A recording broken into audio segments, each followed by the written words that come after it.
வீட்டில் தூங்க முடியலைங்க, கெட்ட கெட்ட கனவா வருது, என்னால் படுத்தா தூக்கம் வரல, என்ன பண்ணுறதுனே தெரியல, உருண்டு உருண்டு படுத்து தூங்கி பார்க்குறேன், ஏதேதோ நினைவுகள் எல்லாம் வருது, தூங்கிட்டு இருக்கிற மாதிரி இருக்குது, ஆனால் மனசு தூங்கலை, கண்ணு மட்டும்தான் மூடி இருக்குது, ஆழ்ந்த தூக்கம் இல்லைங்க, கெட்ட கெட்ட கனவா விடிய விடிய வருது, நடுஜாமத்தில் நான் எந்திரிச்சு உட்காந்துக்கிறேன், என்னால் எதை பார்த்தாலும் இருளாக தெரியுது, பயமாக தெரியுது, எப்படா விடியும்னு எனக்கு ஒரு பொழுதே போக மாட்டேங்குது.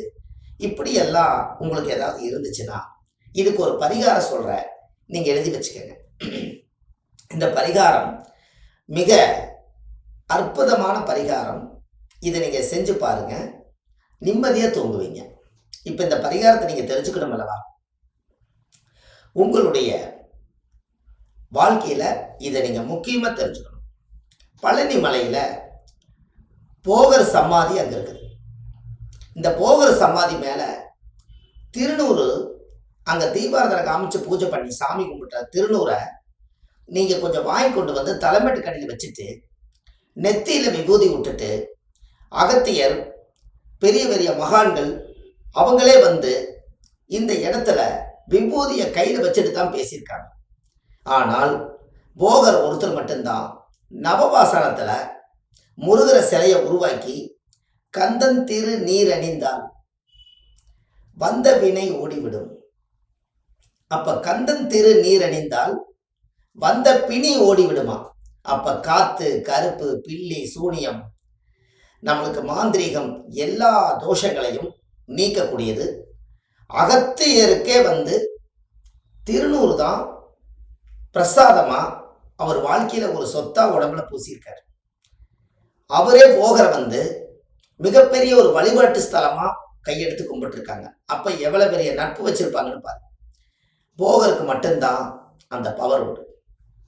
அதனாலதான் நீங்க பழனி மலையில போகர் சமாதிக்குள்ள, ஜீவ சமாதி அதுதான், அந்த போகர் சமாதிக்குள்ள பழனியில முருகனை உருவாக்கி வச்சுட்டு அதுவே கடவுள் நினைச்சு, அதுவே சொந்த வீடு நினைச்சு அங்கேயே அவர் ஜீவ சமாதி ஆனதுனால அந்த ஜீவ சமாதி போகர் சமாதிக்குள்ள ஒரு மிகப்பெரிய ஒரு ஆற்றல் சக்தி இருக்கிறதுனால அந்த இடத்துல போனீங்கனாலே ஒரு எங்கிருந்தோ ஒரு நறுமணம் நம்ம மேல அடிக்கும். அதுல அந்த பூஜை பண்ணும் போது, அந்த தீபாரத்தை காய்க்கும் போது அந்த தின்னூறு கொஞ்சம் எச்சா வாங்கிட்டு நீங்க வீடு பூரா தெளிச்சு விடுங்க. உங்க கட்டல்ல எந்த கட்டளை படுத்துக்கிறீங்களோ முதல்ல அந்த கட்டளை சுத்தமா கழுவி அந்த கட்டல்ல முதல் தொளிச்சு விடுங்க. நெத்தியில திருநூறு பூசிக்கங்க. படுக்கும்போது கொஞ்சம் ஒரு காட்டன் துணியில ஒரு பைக்குள்ள திருநூறு வச்சு ஜோப்பில் வச்சு படுத்துக்குங்க. அந்த போகருடைய ஆசீர்வாதம் உங்களுக்கு அந்த இடத்துலயே சேரும். இப்படி செஞ்சு பாருங்க, உங்களுடைய வாழ்க்கையில கெட்ட கனவே வராது. இதெல்லாம் ஆதி காலத்துல எளிமையான பரிகாரம்.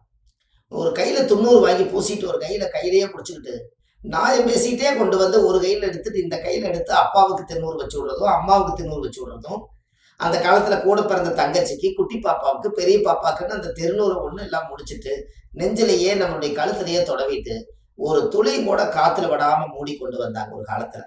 திருநூறே பெரிய ஒரு தலையெழுத்தை மாற்றக்கூடிய சக்தி இருக்குது. நாங்க இன்னைக்கு பாருங்க, திருநூறு வாங்கினா நம்ம நெத்தியில பூசிட்டு கோயிலே போட்டு வந்துடுறோம்.